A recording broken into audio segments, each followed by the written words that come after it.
क्या आप जानते हैं, एक ऐसा बाल शिव भक्त भी हुआ था जिसने महादेव की पूजा का अपमान होते देखकर अपने ही पिता का पैर काट दिया। लेकिन हैरानी की बात यह है कि भगवान शिव ने उसे दंड नहीं दिया, बल्कि उसे देवता बना दिया। यह है चमत्कारी कथा चंडेश्वर की। दक्षिण भारत के तमिलनाडु में एक छोटा सा गांव था, तिरुचनूर। वहीं जन्म हुआ एक बालक का जिसका नाम था विचार शर्मा। बचपन से ही वो साधारण बच्चा नहीं था। जब दूसरे बच्चे खेलते थे तब विचार शर्मा भगवान शिव का नाम जपता था। कहा जाता है कि सिर्फ 5 साल की उम्र में उसके मुख से वेदों के मंत्र ऐसे निकलते थे जैसे कोई महान ऋषि बोल रहा हो। लेकिन उसका मन न पढ़ाई में लगता था न खेल में। उसके हृदय में बस एक ही नाम था, महादेव। एक दिन उसने देखा कि एक ग्वाला गायों को बेरहमी से पीट रहा है। छोटा सा बालक तुरंत आगे बढ़ा और बोला, इन गायों को मत मारो, ये नंदी के कुल की हैं, इनकी सेवा अब मैं करूंगा। उस दिन से विचार शर्मा खुद गायों को चराने लगा। धीरे धीरे एक चमत्कार होने लगा। जैसे ही वह जंगल में आता, गायें खुद उसके पास दौड़कर आ जाती और जब वह उनके पास बैठता तो उनके थनों से दूध अपने आप बहने लगता। विचार शर्मा उस दूध को लेकर नदी के किनारे जाता।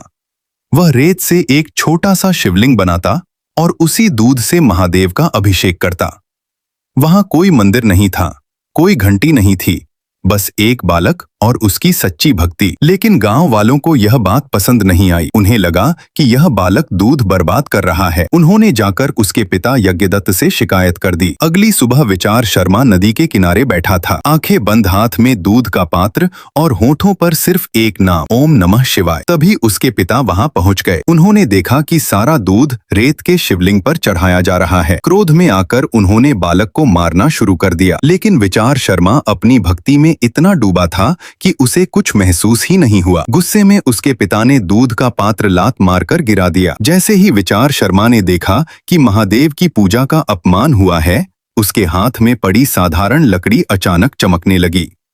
वह लकड़ी एक तेज फरसे में बदल गई और उसी क्षण एक ही वार में उसने अपने पिता का पैर काट दिया। तभी अचानक रेत का शिवलिंग फट गया। चारों ओर तेज प्रकाश फैल गया और वहां स्वयं भगवान शिव प्रकट हुए। महादेव मुस्कुराए। उन्होंने बालक के सिर पर हाथ रखा और कहा, वत्स, तू मेरा सच्चा भक्त है। आज से मैं ही तेरा पिता हूं।